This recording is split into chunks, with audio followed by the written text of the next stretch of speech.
समझने की है। कई बार लोग साइड होते हैं तो उसके पीछे कुछ कारण और भी रहते हैं।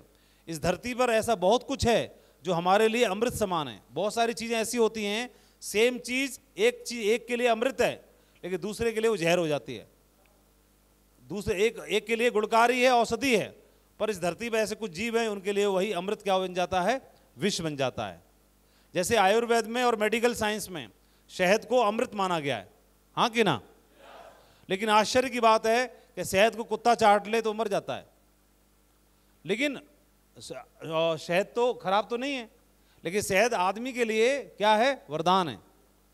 तो एक के लिए क्या है, वो सही है, और दूसरे के लिए क्या है, वो खराब है।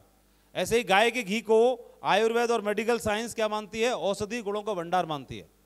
मानते हैं गाय के घी को, लेकिन गंदगी में खुश रहने वाली मक्खी शुद्ध देसी घी को नहीं खा सकती है, उसमें तड़प के मर जाती है।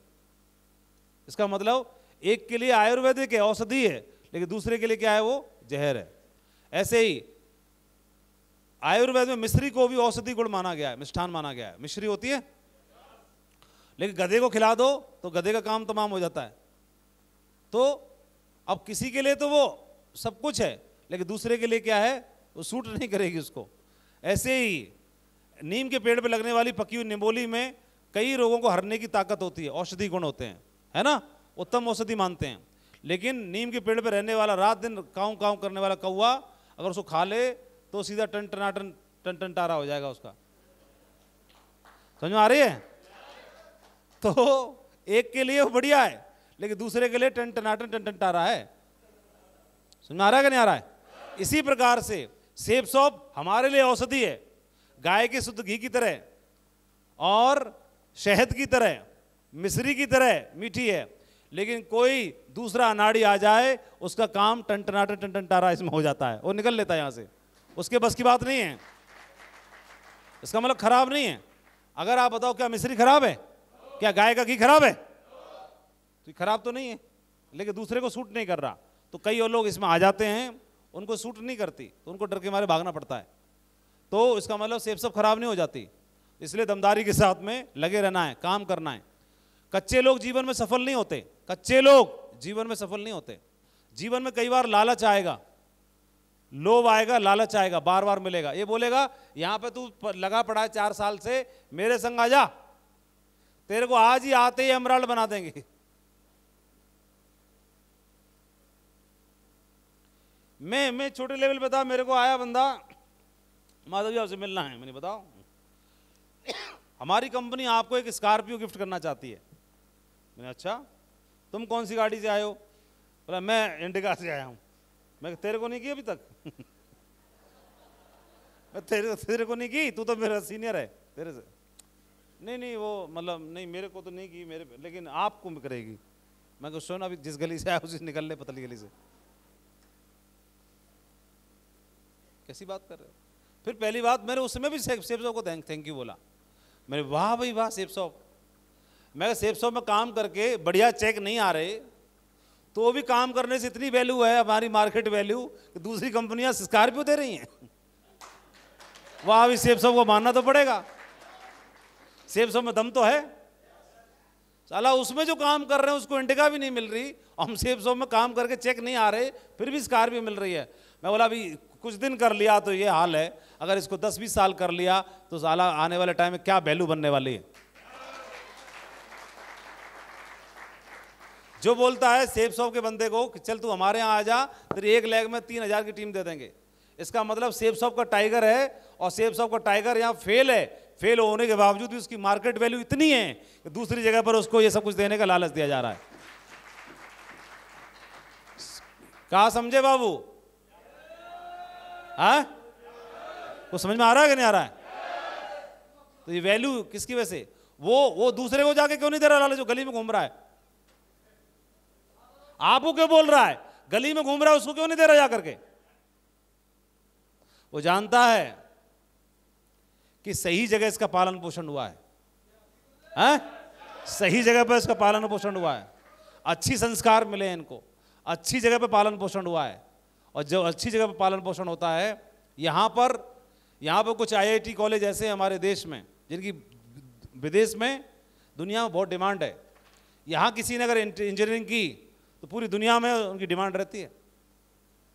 सबसे अच्छा इंजीनियर माना जाता है इंडिया के इंजीनियर को, और इंडिया के डॉक्टर को पूरी दुनिया में सबसे बेहतरीन डॉक्टर माना जाता है।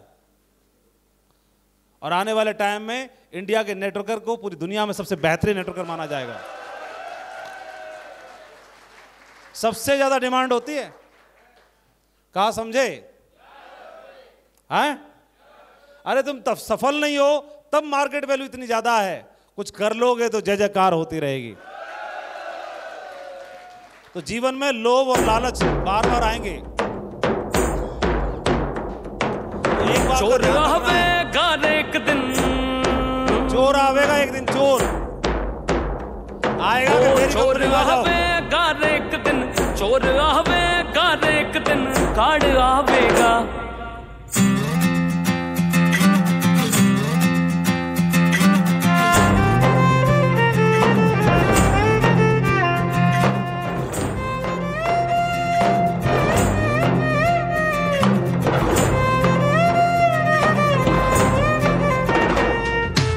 नगर में चोर आवेगा, जागृत रहना रे नगर में चोर आवेगा। होशियार रहना रे नगर में चोर आवेगा। होशियार रहना, नगर में चोर आवेगा। होशियार रहना है। कौन आवेगा? चोर आवेगा। चोर, और ये बोलेगा मेरी कंपनी में आ जाओ, कल ही एमराल्ड बनाता हूँ। एक दिन कार्ड आवेगा। होशियार रहना रे नगर में चोर आवेगा, जागृत रहना रे नगर में चोर आवेगा।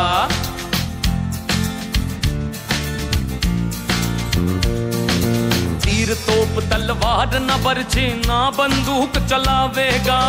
तीर तोप तलवार न बरछे, ना बंदूक चलावेगा। ओ आवत जात नजर नहीं आवे, आवत जात नजर नहीं आवे, भीतर घूम घुमाएगा। होशियार रहना रे नगर में चोर आवेगा, जागृत रहना रे नगर में चोर आवेगा।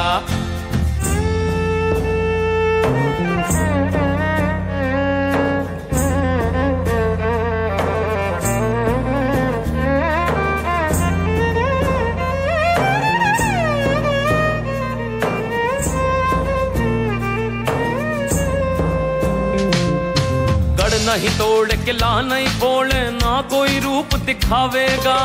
गढ़ नहीं तोड़ के ला नहीं फोड़े, ना कोई रूप दिखावेगा। ओ इस नगरी से उस काम नहीं, इस नगरी से उस काम नहीं, तुझे उठा ले जाएगा। होशियार रहना रे नगर में चोर आवेगा। घर ना तोड़े, नगर ना तोड़े, उठा के ले जावेगा। चोर आवेगा, रूप न दिखावे, रंग न दिखावे, और घर में आघात लगावेगा। और होशियार रहना रे नगर में चोर आवेगा। इतना होशियार रहना है उसकी परछाई भी नहीं घुसनी चाहिए। सही है? और 7 जन्म तक इतना तैयार करना अपने आप।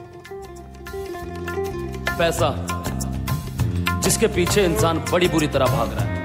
बैठ जाओ, बैठ गए। पैसा कमाना अच्छी बात है, लेकिन परेशानी तब होती है जब इंसान जरूरत से ज्यादा कमाने की सोचता है। उसमें वो फंस जाता है, अपनापन भूल जाता है, अपनों को भूल जाता है, प्यार भूल जाता है, अपने आप को भूल जाता है, सबसे बड़ी चीज इंसानियत को भूल जाता है। लेकिन कबीर साहब ने बताया है कि पैसे का क्या होने वाला है आखिर में। धन दौलत और माल खजीना यहीं धरा रह जाएगा। धन दौलत और माल खजीना यहीं धरा रह जाएगा। भाई बंधु और कुटुंब कबीला, भाई बंधु और कुटुंब कबीला खड़ा देख रह जाएगा। होशियार रहना रे नगर में चोर आवेगा, जागृत रहना रे नगर में चोर आवेगा।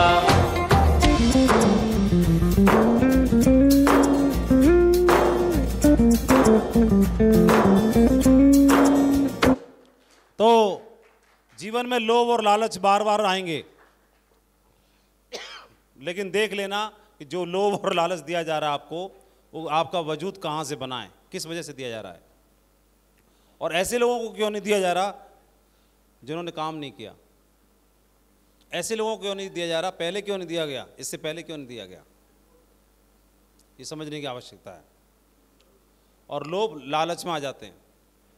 ये देखने की आवश्यकता है, कहीं भी जाएंगे सेल्स पे ही कमीशन मिलेगा। कई लोग लालच देते हैं, 1 लाख में हम दे देंगे, 1 लाख में काम करना है। तो 1 लाख तो यहाँ पहले से बनी बनाई है ही कईयों की, यहाँ भी तो एक ही में काम करना है। ये समझने की आवश्यकता है। लॉयल्टी का गुण, वफादारी का गुण सबसे बेशकीमती गहना होता है।